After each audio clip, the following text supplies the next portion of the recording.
tell you a quick story about how I got into the dental. Oh yeah, I'd like to hear that. So, I was, me and you were working out for a local. We were making just above minimum wage, but we had drive, we had hustle. We knew that we didn't want to be there, right? Working the drive-thru till 12 at night, and then cleaning, getting home at 1, 2, smelling like chicken, It's to this day, I mean, sorry, wasn't that one of the hardest jobs here? I mean, personally, I always say that's my hardest job. Yeah. And that was the lowest paying job. You know what I mean? And to me, it was like always the hardest one. That's the lesson in itself, So, I started thinking of what I was going to do, and I honestly had no idea what I was going to do after high school. Okay. I had no family, no friends that were in college, so it's just like, it was scary to think of how I'm gonna enroll, like what classes do I need to take, like who's gonna pay for this. I wish you would have documented that feeling at that moment. That'd be amazing. Yeah. Right now I'm making it sound scary, but in my mind I was like ready to do it. You were? Oh, yeah. okay. I was like, I need to do it. Yeah. And so like in high school, a lot of classmates were like, oh, I got accepted to, UC Davis, and I got accepted to this university, crazy. UC Irvine, and I'm just listening. I was like, what am I gonna do? Yeah. I'm working, cool, I'm making some money, but in a few years, it's gonna go like that. Damn, yeah. Like, they're gonna be doing this, I'm gonna be here. That's smart, bro, yeah. So, one of my teachers, a history teacher, Ms. Larkin, I never credited her for this, but I don't know what she seen in me, and she's like, Alex, come here. So I went up to her, and she's like, so what are you gonna do after high school? And I'm like, I don't know, I have no idea. But, and she's like, well, my husband, he works in HVAC, heating and air. Oh, HVAC, yeah. Heating and air conditioning.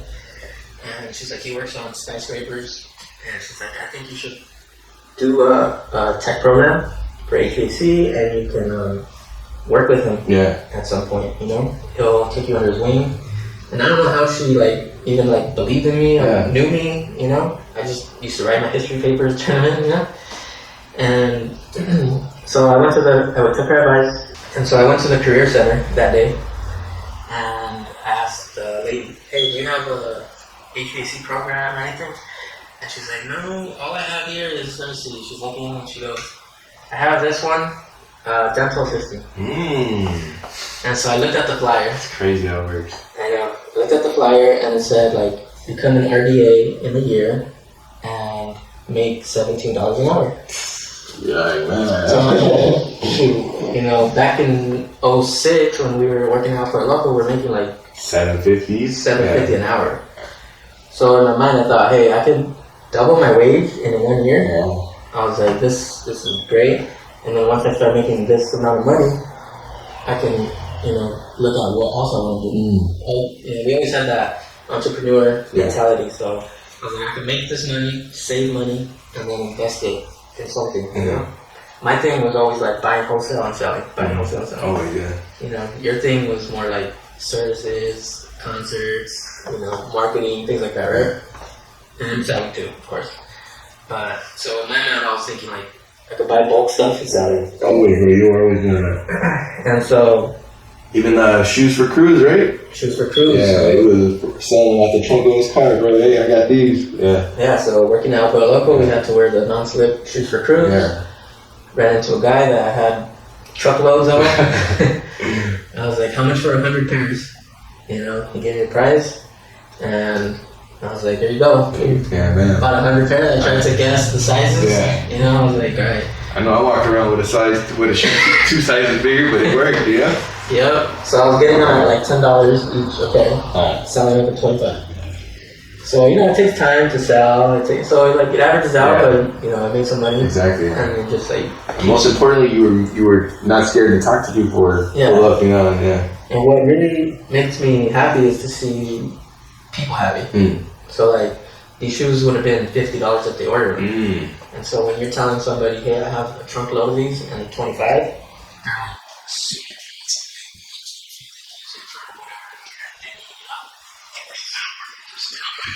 For sure. Twice a year at least, So So I saw the sheet, and right away I went to my friends and equipment. Right. Okay. And there was like a group of like 8 of us there, males and females. And I showed it to them. I was like, "Who wants to join me? This thing starts tomorrow. It's right here at Cerritos College." I was like, "We can leave at lunch tomorrow. Just walk out the gate. It's open, and we can be there at 2:30. And it's free for the first class, the first like intro for high school students." Nobody wanted to go. So I was like, "What? Yeah. You guys see this flyer right now? Like, what are you guys doing? Like, come on." But nope. So I had to make a choice. You know? It was like a little like drawback. Yeah, like, for sure, bro. At that age too, you're like, I mean, friends are everything. Yeah, your friends are everything. So you're like, dang, they don't want to do it. I'm gonna go into this venture by myself for a whole year, like while they're doing who knows what. Yeah, having fun. Having fun. At the time, yeah. You know, they're gonna be out partying on Saturdays. I'm gonna be like studying flashcards of like teeth. Yeah. Well, whatever. So I showed up to the classroom. Was it orientation or was it not? Something like that, right? It was like an intro to the course.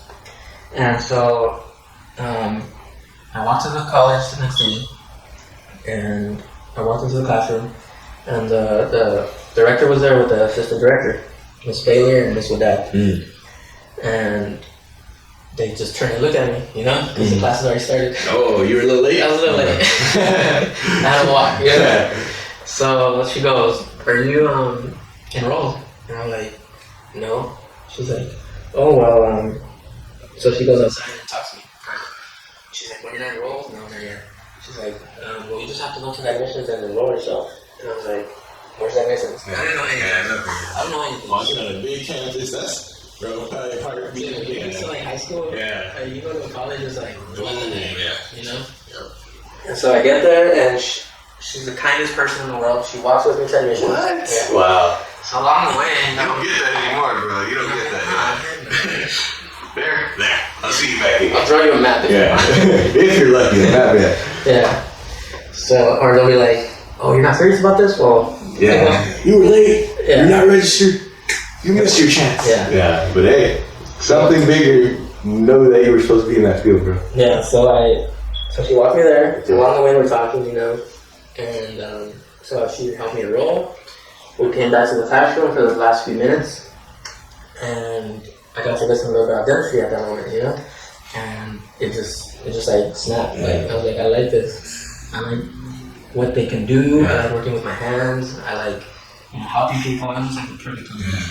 That's a blessing, man. Especially at that age, you know, feeling that, knowing now. Yeah. Because, bro, I've seen people like 25, 26 not knowing what they want to do. You know what I mean? Yeah. And you bump into that all day, but... So you have to try everything. Just try it. And so that course, you know, was a year long, and it was like fall, spring, and summer. And fall was like a lot of book work. And then spring, we actually went to USC every Wednesday. You know, it's like a school semester is like 18 weeks. Okay. So every Wednesday we would go to USC. And I had a car at that time, so I was carpooling. I was taking a car full of my classmates, you know? It was like good times. Yeah. And we would like do all kinds of fun things on the way. So we would get to USC, and they would assign us to dental students. Oh, okay. To assist them, you know, because we're learning assisting and they're learning dentistry. Gotcha. So like it kind of opened my eyes to like, okay, I'm on USC campus right now. You know? with a guy who's probably just like me. Exactly. You know, it's like world-known university. Yeah. Like they allowed me into their clinic to like touch patients. Yeah. You know? That's huge. So that was huge. Yeah. And so, like you said, I saw the students, and I'm like, they're a little bit older than me, but you know we're the same. Yeah. So I was like, it's not scary anymore as much. Yeah. And so that kind of got me thinking as to like where I wanted to go after dental assisting. Gotcha. You know, my original plan was, like I said, invest and like sell things. Yeah. You know, but now I'm thinking like leveling up within the industry. And so I finished dental assisting, and right away I started taking college courses for dental hygiene. Gotcha. I didn't even know what a hygienist was. I just know they make more than $17 an hour. Yeah, depends where you're working, what you do, right? So I was like, all right, so what I gotta do? So I looked at all the requirements. I was like, all right, you gotta take all the English, math, history, politics. You gotta take chemistry, bio, all these. You took already now. I had to take. Yeah. But at that time, I was like, all right, this is like a 2-year plan for me. Yeah. While I'm working as an assistant, I'm gonna work 3 days a week, and I'm gonna go to school from 8 a.m.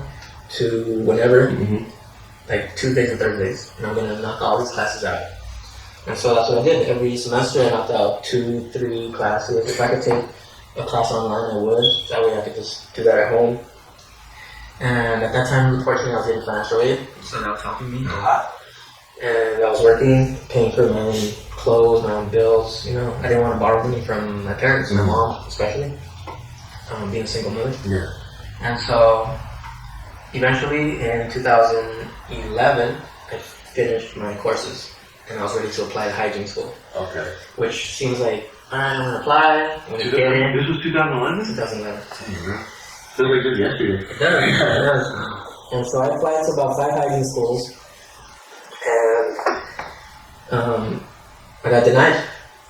I got denied. I was like, and then so I'm Googling, searching, and I found a school in Garden Grove, and it had just opened the year before. They were on their first class, and so I applied.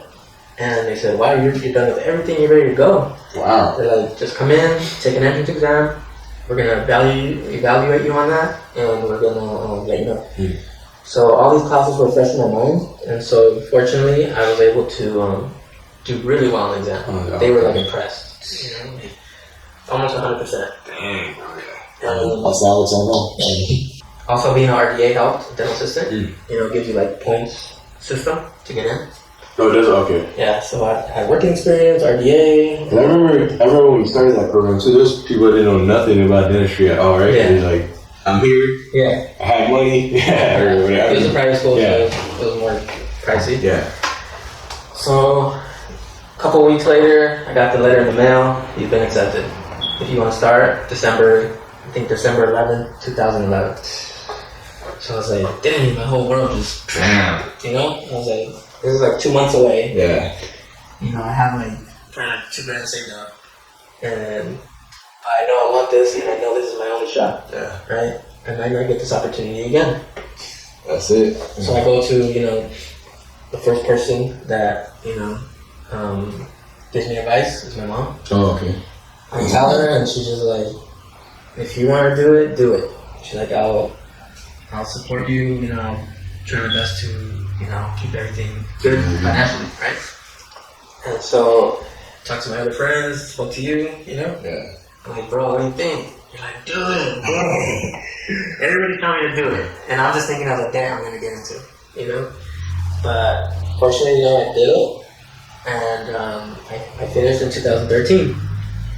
And so, during that time, you know, I was able to work on like Saturdays. If I got off like at 12 noon, I would be like, I'll call you up and be like, hey James, you have to do a couple hours at that. Like, come on down, you know? And that was really helpful. You know, it's like super helpful at that time. You know, I would always come to your office and you would just hang out. Just show up and just stay in contact.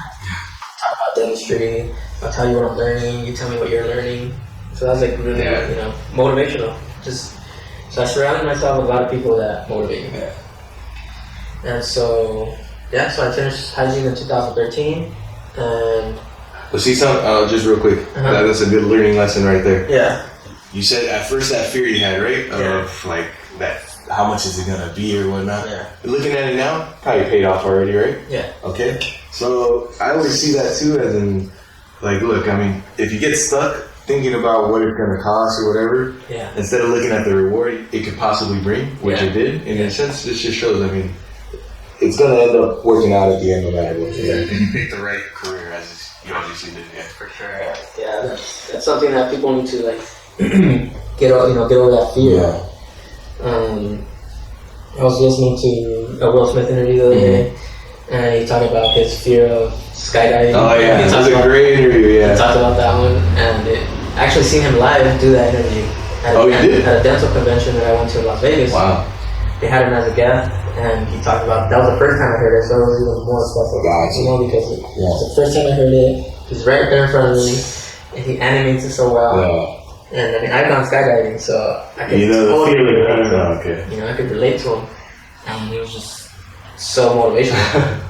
Like, no lie. So I went with my friend Derek. Oh, okay. He's a hygienist too. We went to the dental convention in Vegas, and that interview, like, brought me to tears. Wow. You know, that's how powerful it was, because he talked about, like, getting over the fears. He talked about how his dad influenced his life, and it's just like, same, you know, you see, like, that's a human being, and we're the same. Exactly. Yeah. You know, like, you see them on TV, you see them, but, like, you guys experience the Same feelings. same feelings, and so, yeah. And what's your take on, like, you only get one life? You know what I mean? Yeah. Why not live it to the max? You know, and with certain boundaries, you know. I mean, but still, like at that sense, like I wouldn't want to look back on my deathbed and be like, damn, I should have done. You know what I mean? Oh, for sure. So for sure, time's gonna go by regardless. And make the best out of it. Yeah, I definitely feel like if you want to do something, you should do it. Yeah. Like, nothing is impossible. You know, there's always like a process.